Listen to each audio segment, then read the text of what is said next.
Continuando então nossa leitura anual da Bíblia, nós chegamos no livro de Números, o quarto livro aí do Pentateuco, quarto livro de Moisés. Por que o livro de Números tem esse nome, né? É um nome oriundo da Vulgata, da Septuaginta, porque aqui tem dois censos. Então, esses dois censos dão o nome aí para o livro, mas no hebraico, né, na Torá, o nome desse livro é No Deserto, né? E falou mais o Senhor a Moisés, no deserto. Então, Bamidbar, no deserto, que é onde acontece todo o livro. Então, a gente está olhando aí para os livros, estamos fazendo uma análise meio do ponto de vista das divisões, né, possíveis, de personagens, da história, os locais, né? Então, esse livro de Números dá para dividir de duas formas. A gente tem, do ponto de vista geográfico, então a gente estaria o povo no Sinai, e aí depois a nuvem levanta do tabernáculo e eles saem, vai para Cades Barneia, e depois de Cades Barneia eles vão para as Campinas de Moabe, e aí já no final do livro eles já começam a conquistar, inclusive ali a parte da terra prometida, né, que fica para a tribo de Ruben, meia tribo de Manassés e a tribo de Gad, se eu não me engano.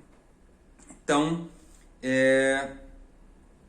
a gente tem essa possibilidade de divisão, e aí tem os momentos aqui, fica bem claro, até o 10, depois até o 21. Ou uma outra possibilidade é o seguinte, é fazer uma divisão do ponto de vista dos censos, ou das gerações que tem neste livro. Porque aqui em Números, qual é a cronologia? Em Êxodo eles saem e chegam até o Sinai. Recebem os mandamentos no Sinai, ficam ali 2 anos para construir o tabernáculo. E aí a gente tem Levítico, né? No Levítico a gente até falou que era para eles conseguirem acessar o tabernáculo. E aí eles voltam agora aqui para a narrativa. E falou Deus mais o Senhor no deserto do Sinai. E eles ainda estão no deserto do Sinai. E aí Deus vai falando. E eles avançam até Cádiz, chega lá, eles mandam os 12 espias, só que esses espias, lá no capítulo 13, né, esses 12 espias traz a notícia lá no 13:31, por exemplo, não poderemos subir contra aquele povo, porque é mais forte do que nós. E aí eles querem voltar para o Egito, Israel murmurou, e aí eles ficam aquela murmuração, né, aquelas contendas, e aí Deus faz o seguinte, ó, vocês não vão entrar na terra. E aí, agora eles vão rodar mais 38 anos. E vai morrer essa geração que Deus não deixou entrar, que saiu do Egito, e vai nascer uma outra geração, que nasceu no deserto, e essa sim vai entrar na terra. Então, tem um primeiro censo daquela primeira geração e tem um segundo censo, que são os dois censos. Então você pode dividir também o livro do ponto de vista da primeira geração e da segunda geração. E aí tem possibilidades de paralelos, né? Então a gente vê aqui, por exemplo, logo no início, que é característico, né? Deus sempre faz isso. No início ele coloca as coisas em ordem.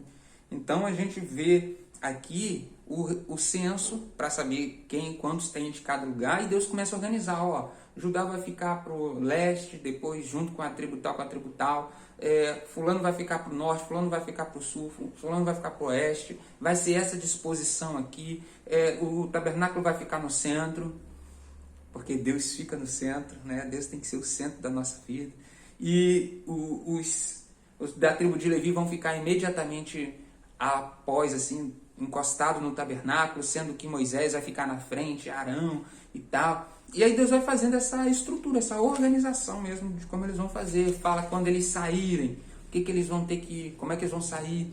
E aí Judá vai sair primeiro, e Judá é o maior exército, e ele vai liderar, e ele vai ter a sua bandeira. Por isso que a gente tem a expressão leão da tribo de Judá, que era o brasão da tribo de Judá. E ele vai falando também sobre as leis, leprosos, lei do nazireado. E vai falando, aí eles celebram a Páscoa, né, no Sinai, e a nuvem levanta para eles poderem caminhar. Isso a gente já está lá no 11, né? E aí Moisés pede para o seu sogro ir com ele, aí acha o seu cargo pesado, Deus levanta 70, isso no capítulo 11, no capítulo 12, Miriam e Arão reclamam, aí porque Moisés casou com a sua esposa era de Midian, né? E aí tem a questão dela ficar leprosa e tal. Aí no 13 ele envia espias. No 14 o povo quer voltar para o Egito e Deus fala, então vocês não vão entrar mais.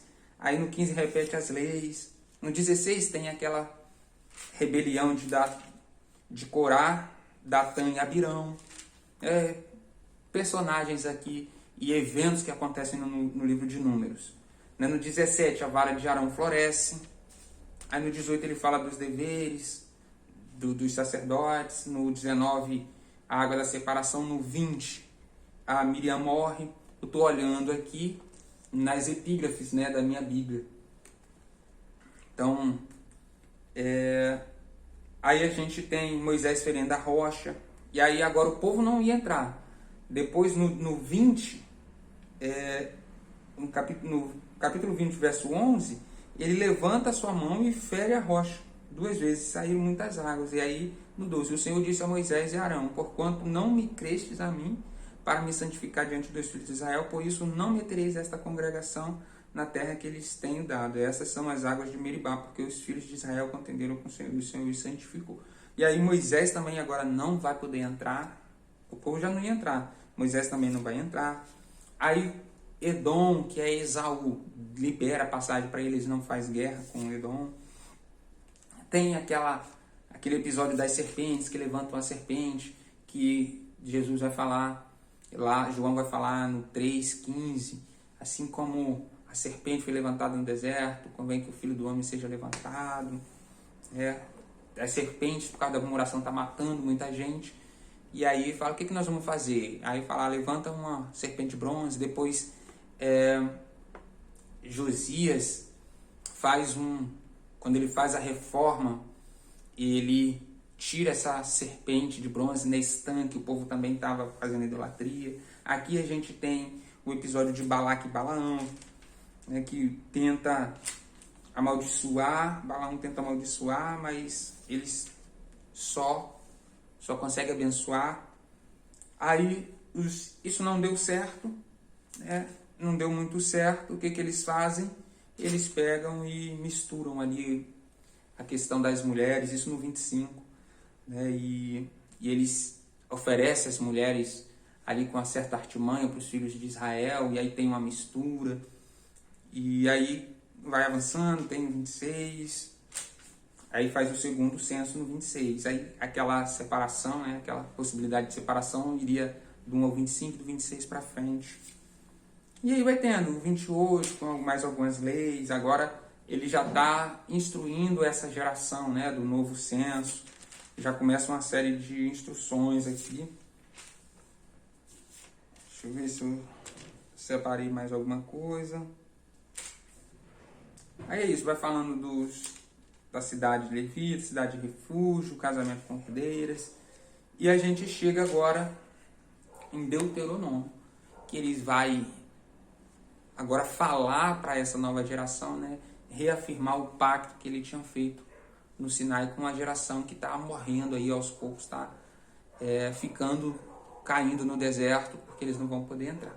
Então esse é um livro de Números, né, um livro, estava dando uma olhada, quem estuda a fundo fala que o livro é um pouco confuso por causa da cronologia, não tem uma narração muito cautelosa, repete muito, mas tem um papel fundamental aqui, porque é ele que narra, né? Até Êxodo a gente tem 2 anos e pouco, Deuteronômio a gente está nas Campinas de Moabe, e os outros 38 anos, o que a gente vai ter de relato está aqui no livro de Êxodo.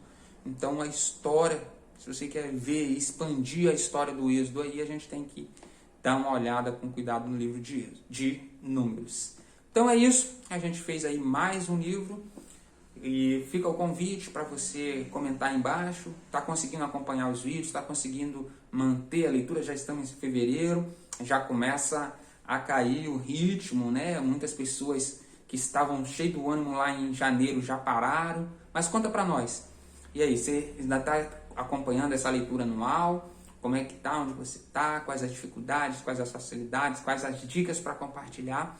Se gostou desse vídeo, chegou até aqui, deixa seu like, beleza? Compartilha aí, comenta. E agora é só praticar.